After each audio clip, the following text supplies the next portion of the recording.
Does everybody see my screen? Uh, Give it a minute. Yes, that's right there. All right, great.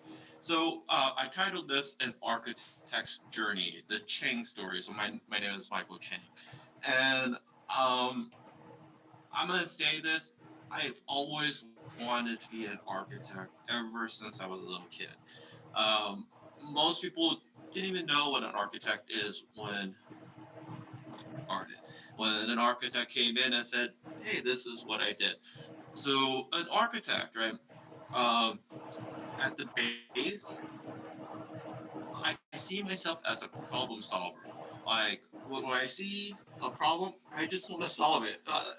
It's a compulsion.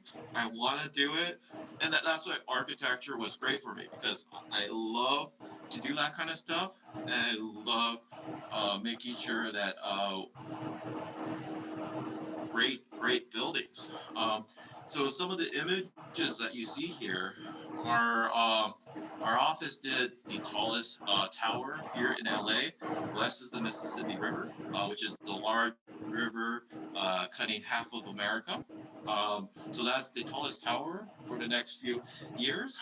But as you could tell, these are just various sketches and stuff like that that an architect produces in their lifetime. So what I wanted to in my presentation is I'm an architect, just to show you kind of the generic pathway. What was my path to school? I'm not going to go down to elementary school. Um, Avi did a great Ava. Sorry, I keep saying Avi. Ava did a great job explaining our educational system here, and then where I am now. So I do have to say that years out of college, so I am a bit more seasoned or older. I do have different projections or different outlook, vision now after being an architect for so long. To become an architect, usually it's you have a as well as training. In terms of education, there's different pathways where you could get a bachelor's in architecture, which is a 5 year program, which then you could have the options, or you could do a bachelor's in anything and then do a master's in architecture to get a professional degree. UC Berkeley, and that was a pre-professional degree in architecture.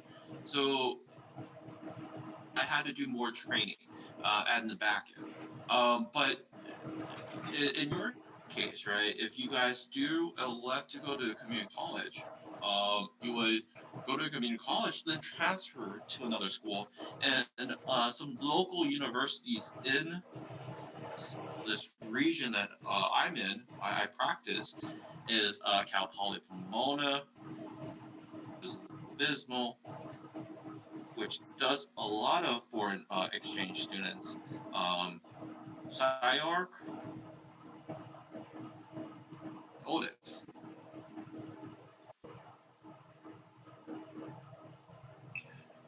After you're done with your education, right? Videos, do a lot of work.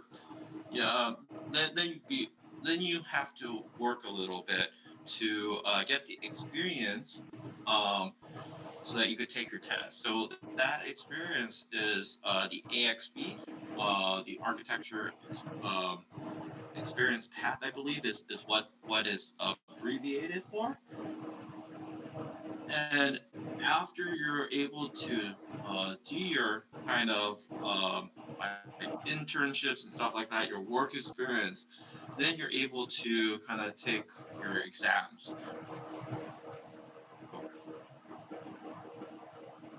So a path, right? So I went to school, high school, at Richard Carr High School in Cerritos. It's a small city here in kind of California. And I was on the honor roll. I did a lot of AP courses, participated in a lot of extracurriculars, Model UN. So I was a great student in school. Additionally, I took a lot of community college courses in high school where I was able, I what got into UC Berkeley that you have to complete 120 units throughout to get your degree. I came in transferred about 75 of those 120 units.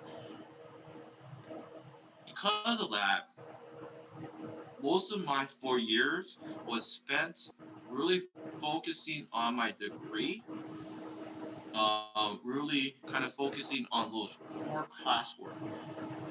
Architecture, is said that most of those students sleep the least across all majors. It would be that, and then it will be electrical engineering. There are science engineers that would sleep second least. I don't want to scare you guys from pursuing a career in architecture, but it is demanding in school. And I would say for how much I was a good student in my high school, I was a horrible student in college. Because for me, understand the design ideology, design concept that the teachers were trying to teach me. It's probably also a mistake on my part in reviewing the colleges, right? I went here more so for its name. Also, I kind of had an understanding of what their program was, but understand fully what they wanted to teach me there, and I just didn't get it. So throughout the 4 years, I saw other things. So I did volunteer work, other stuff, because I just wasn't working as much as my other fellow students. After 4 years, though, I did graduate, and because because I wasn't such a good student during my college days, I was my path would have been to work more instead of going straight to a master's program. And through work, though, I discussed at the time. They said, Michael, you will be a great architect," but I didn't really understand them. And well, through work, I kind of understood a bit more. My work was more of a sweatshop where my first work was more of a sweatshop where they were pumping out different buildings, but basically I did Forever 21's back then. I did Uniqlo's back then. Would do maybe 20, 30 stores a year. Stores in the United States, overseas, Bun Plaza in Shanghai, which I don't think I have a photo of that anymore here, but this is the Forever 21 in Japan, Forever 21 in Hong Kong, Forever 21 in France. So it gave me an opportunity to travel a lot. So um, I would say any profession that you choose, you'd be amazed about how far you go. So that was the purpose of the slide, just letting you guys know that if you did bad in school, just find your way into the profession. If you love what you do, you're gonna find great opportunities, right? Where I am now, so I'm at AC Martin, which is one of the oldest firms in California that does architecture. Um, the recent projects that I've been working on is The Secret Life of Pets, The Ride, and Universal Hollywood. So this is a shout out to Snowball. Uh, I I we're working currently on um, kind of facelift renovation update to McCarthy Hall on the CSU Fullerton campus, which is Len's alma mater there. Um, and then my current project right now to a three-story net zero building, the Chico University. When I say net zero, that's basically what it sounds like in terms of costs are use up like 2 units of energy. You're also producing 2 units of energy on the site. So this would not use up more energy than it produces. You know, I asked myself after 13 years, would I do it again? There are times where I'm like this. I'm shouting, I curse, why am I doing this, right? I would say I would because um, I got to ride the ride before a year before anybody did because the day before it was COVID, COVID locked down everything. I was able to participate in a lot of opening ceremonies, like at Uniqlo. They do like this huge drum roll.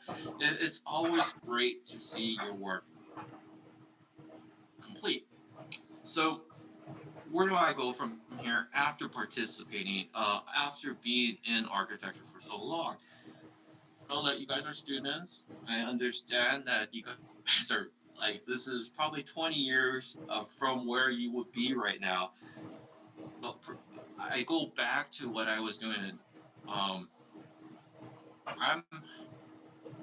in organizations. I'm trying to give back to the community, and Asian American architects and engineers, which is our association for architects, which I mentor high school students a lot.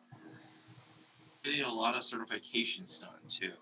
So I think a takeaway here is depending on your profession, depending on what you want to do, right? There's always improve yourself, right? As you go forward, and as you could tell, I wasn't always the best student, but I could say confidently that I'm one of the practice leaders at my age. I'm one of the firm leaders at my age. It's just it's just simply the equation of how much you put in and how much you get out. So as you're evaluating your life decisions for college, just keep in mind that it's just one decisions, and if you make a mistake, at the end of the day, if you want it enough, I'm sure you're gonna find the way. So I'm hoping I didn't see any questions in the chat. There are some questions here. I don't know if I went too far here into architecture because I am a bit more elderly, I guess. But yeah. I think Moon, Lynn, and so I didn't want to interrupt you. No. So does Moon want to ask her his question now?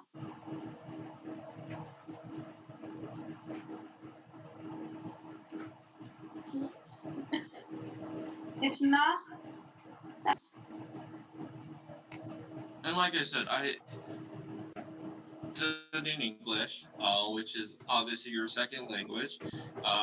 My Chinese, which is my second language, I'm really bad at. So feel free to ask me anything about the content, journey, I guess. If the person who likes pets, if you want to share, hey, I'll take that too. were there any words during the presentation that you guys would like to go over again? You can put it in the chat.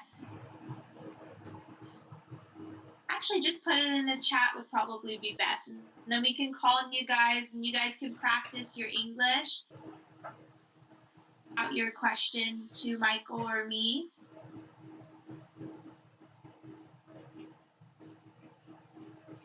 And it doesn't need to be related to our field. We can try to answer questions that are not related to our field, that are college related, life related, academic related.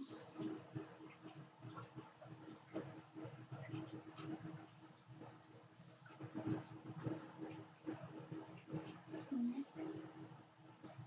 Well, I'll go for some questions, maybe break Okay. some of this tension. Okay. So, what made you choose UCSD as your undergrad, kind of pre med location? So that's a great question. I was looking towards transferring. I was originally a public health major. Before COVID hit, I saw that when I was applying, UCSD had a global health major, which is not available at all the UCs, and it's not available at the Cal States either, not all of them. Kind of idea of health on a global scale, like health that affects everyone and policy that affects everyone, was very interesting to me. Like, affects everyone. Why isn't this talked about more? And it throughout the has become talked about more. That reason I chose UCSD. I was like, this is a perfect place to explore. Not to mention that UCSD has a great medical school attached to it. It has tons of facilities and research, an amount of research. Obviously, not during COVID. It was closed down during COVID, but that's it. Just the location, 2 hours from me, not that far, not that close. We also do this. Let's ask the students what profession were they thinking of going into, and maybe this if all the students could just write it in the chat. Like, we don't necessarily need you guys to ask a question. Just so there was a question though. So the college life difficult for you at the beginning, I guess. Then how did you get through it? So as we answer that question, let me just still pitch this out there for all the students. Why don't you guys write down what kind of profession, what do you want to be? Do you want to be a doctor? Do you want to be a lawyer? Do you want to be an architect? And I even ask my brother this, little brother this all the time, and I'm like, even tell me that you want to be a homeless person sleeping on under the bridge. I really don't care. Just put it out there. Put it in the chat. So let's answer that. Let's ask answer this first question. So so I guess for you, was college life difficult? I guess even in community college, and how did you get through it? I yeah, it was difficult. It was really difficult just because I think, like Michael said, I was a very good student in high school. Not to toot my own horn, but I took APs. I had a 4.2 GPA. I was involved in the community, and when I went to community college, I kind of approach studying at a community college and learning in their environment and how they were teaching me. I do think it was difficult. And how did I get through it? I would say just through experience, I think. It's really hard when you get there. I won't say it's easy or that there's not many tips on how to get through it. You learn how to study and how to make friends as you go. It's a yesterday.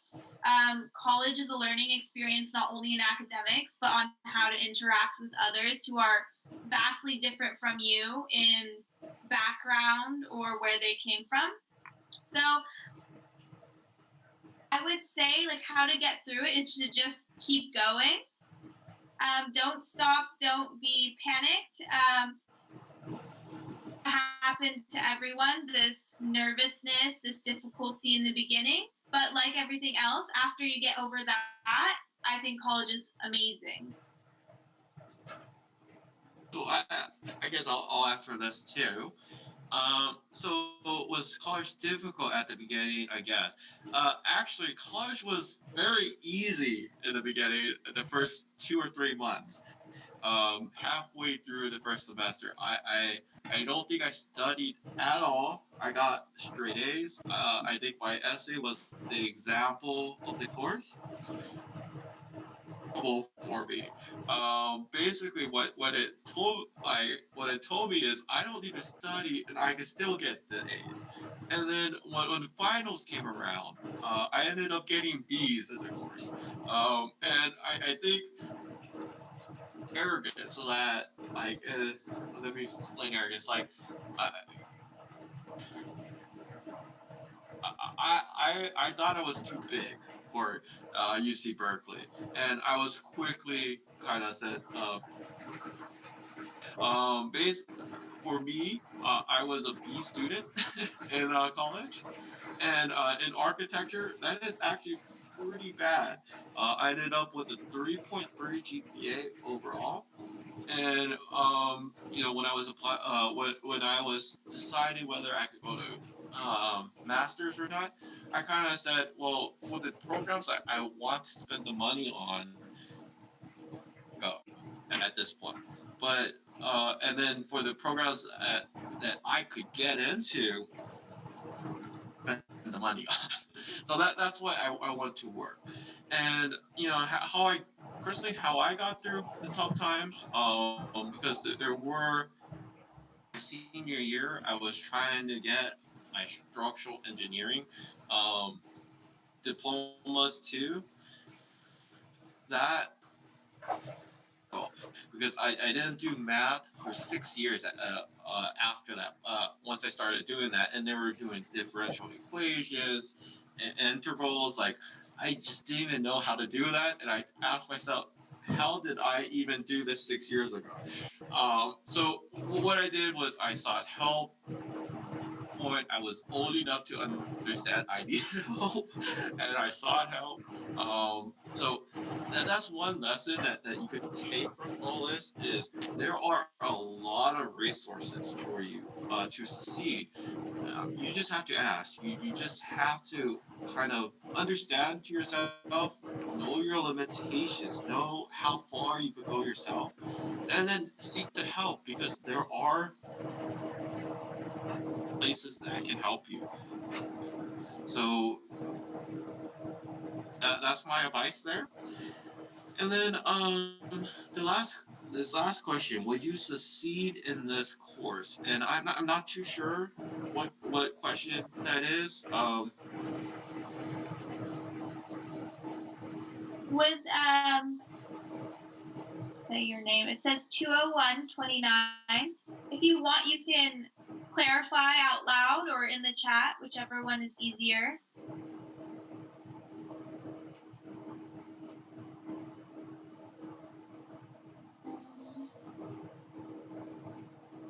How to read. Well, the original question to the students. Yeah. I see nobody really wrote anything about what they want to do general. And if you don't even know, just put a question mark because that is perfectly fine for students your age. At least in America, is perfectly fine. This course would be easier in general. Are you talking about Lynn's path, Claire?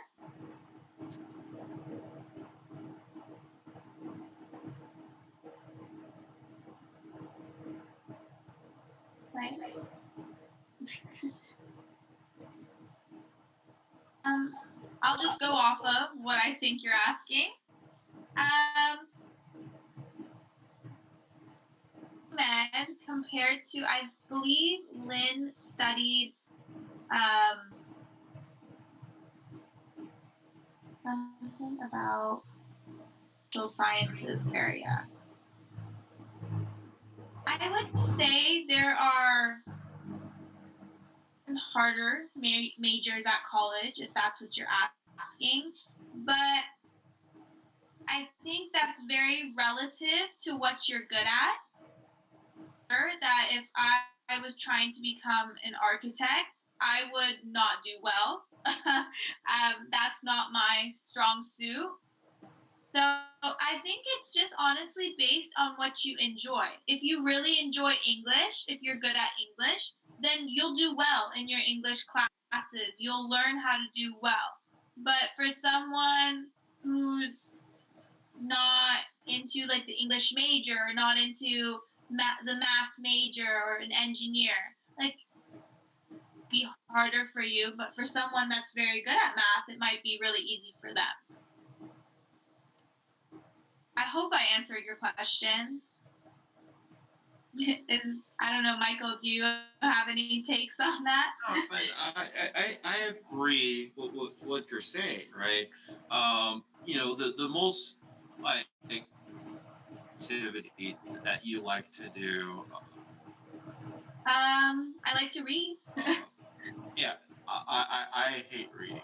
So read a whole novel in a week if you really wanted to, right? Easily. For me, that I probably won't be able to do that. But I like to draw. I like to participate in certain fundraising events. That I'm sure that if I asked her to do that, she would say, "Oh no, let me read that book instead." Yeah, Right? I can draw. So it really depends, right, on how what you like to do, right? And for me, I've always wanted to be an architect, and I think because of that, I've been stubborn, right? Like for my architecture license exam. Architecture license exam is 7 exams to qualify nationally to pass that. And then you have another exam for the state level. I know each region is different. Like in Taiwan, it is completely different than what you do here. And for me, I failed one of my exam times before passing it. I was still one of the youngest people who had passed it, and my fellow friends from UC Berkeley. But I think because of how stubborn I was, how much I wanted to be an architect, it really was the reason why to pass it so much faster than most people, even though I failed 4 times and had to wait 2 years because I failed 4 times. So I share this because that's like 7 years ago since I passed that, and it's no source. It's not a sore subject. I'm not ashamed of it at all because people know what I bring, right? And I share this to you guys. I share this to the people that I'm training because I want them to understand that you're not gonna always pass. Like my other people that I'm training, she actually passed hers the first time, right? But most people, right, something along the way. And at the end of the day, as long as you have that desire, you have that willpower to just push through it and really get to where you want to be, you'll get there. And I think for me, I was just too stubborn to stop. Along the way, I found a way to kind of course correct, right? Where like I wasn't able to get my master's, but I'm still an Yeah. architect. Like I didn't fulfill all the educational. I'm Mình still vẫn here, không right? không nhớ. Yeah. I hope this answered your question. Mr. or Mrs. 20120. I was gonna agree with you on the testing part. A lot of people, when I was starting MCAT studying, for example, a lot of Yeah. people, you get very nervous. You're like, you want to get it the first time. And on average, people take it at least 3 times to pass. And courses you take, a lot of people will fail and then come and take it again. It's all about being very determined the goal and reach it because it's not always easy. You will fail at some point. The grade you really wanted to. I know, for example, over the last year, I've been taking physics, and it is not my strong suit. I am not a physics girl, but if you really, really try your best, even if you fail, like you can come out, at least you will pass, you will get through it. And if you need to, you will take it again. I think there is a lot of people look down upon taking things again and maybe taking tests again, and it makes you like nervous or anxious or think you're never going to reach your goal. But like Michael said, like it took him 4 times, and look at him, he's a great architect today. Or even if I like fail my MCAT the first time, on average it takes at least 3 times for people to pass. So maybe just keep this in mind, whatever career goal you guys have. Always know that if you fail, you can always persevere. Are there schools in US you would recommend for studying English, humanities, or business? There are a few. It just depends on what you could get into. So for business, at least I could at least respond to that because my little brother, he's an actuary, which is basically an insurance adjuster. He calculates risk, meaning that if I were to get auto insurance, right, or house insurance, he sees the trends and is able to assess the risk and assign a dollar value for what I pay in premium. So he wanted to be in the business major. He chose an actuary after getting into NYU after going to for 1 year. And there are definitely a lot of U.S. schools out there that if you go down the ranks, you know, um, Wharton, stuff like that. That obviously I'm gonna recommend, right? So it depends though, right? Do you have the grades to be able to go there? So for studying English, sure there because I just don't have the personal experience on Um, it. I looked online right now, and apparently Berkeley is one of the best schools for English. So, Yeah, so UC Berkeley, there was a saying where I think graduates to program, it won't get funding unless it's top 5 in the nation, and for their program. So I'm not too sure if that's 100% true or not, because I don't think our architectural grad school was great. But there are a lot of schools.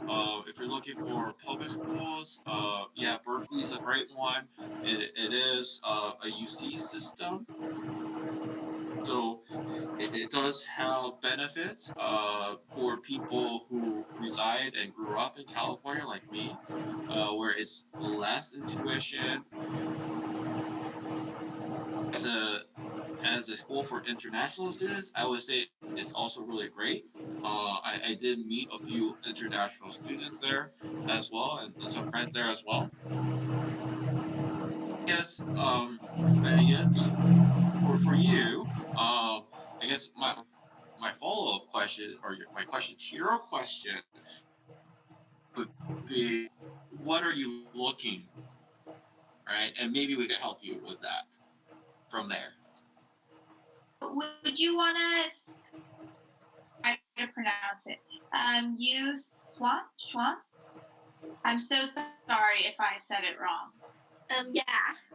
Do you want Um, to let us know what are you looking forward to in like a school, and maybe we can kind of narrow it down, maybe. I think I would want a school that could, yeah, help me get a better career in the future. So I think I'd focus on academics more. So Okay. I would say, I think Michael can attest to this. UC Berkeley is very academic based. It's a academic like type school. It's a business. I don't know if you're looking into the econ side of business, but I have a friend who went to UCSD because it has one of the best programs for economics. Um, I would say if you want to know specifically, know for these type of things, is there a specific job that you have in mind for the future? No, I'm still considering. Okay, so you're still undecided. But I would say, go to, you can learn as long as you want to. You know what I'm saying? As long as you push yourself and you're motivated. But I would, if you have some Turn sort off of the light in the idea back. of what No more. you want to become, Turn off the light in the I back. discovered this as I was looking for research. You can go on LinkedIn where these people, the jobs that they have and where they graduated from and what type of activities they did while they were in college or in high school. And you can kind of do the same thing, but like kind of get a general idea of like, oh, these are good schools for what I'm looking forward to. These are good activities for me to pursue. So I do have a take on this, and people can disagree with me, but I went to school at a public university, meaning it's funded by state dollars, and that was because I paid for everything. I wanted to make sure that the cost of my education wasn't on my parents at all, because my parents had brothers that also needed to go to school too. So so for me, was a big thing, but when I graduated, and my little brother was part of NYU, which is a private university, right? Which is probably like 4 or 5 times the cost easily, right? Um, when I graduated, I couldn't find a job because it was kind of the recession at that point. I used his network to help me find a job, and ultimately I didn't get the job that I was applying for from him, but you could see the difference. Here in Southern California, there's two competing UCLA, which is another UC public school, and USC, which is a private school. And USC graduated from USC versus UCLA, I guarantee you will find your job faster from USC because it is a private school. They have a better, usually a better alumni network because that's what they're kind of known for, right? And that's how they're able to operate is because they're able to charge higher prices as well as get the endowments from these richer, more affluent people within the community. So I'm not necessarily pitching to go to a private school in any means, but that should be weighed. Like their alumni network, right? Whether you see people come and attend their events that have graduated 10, 15, 20, 30 years, right?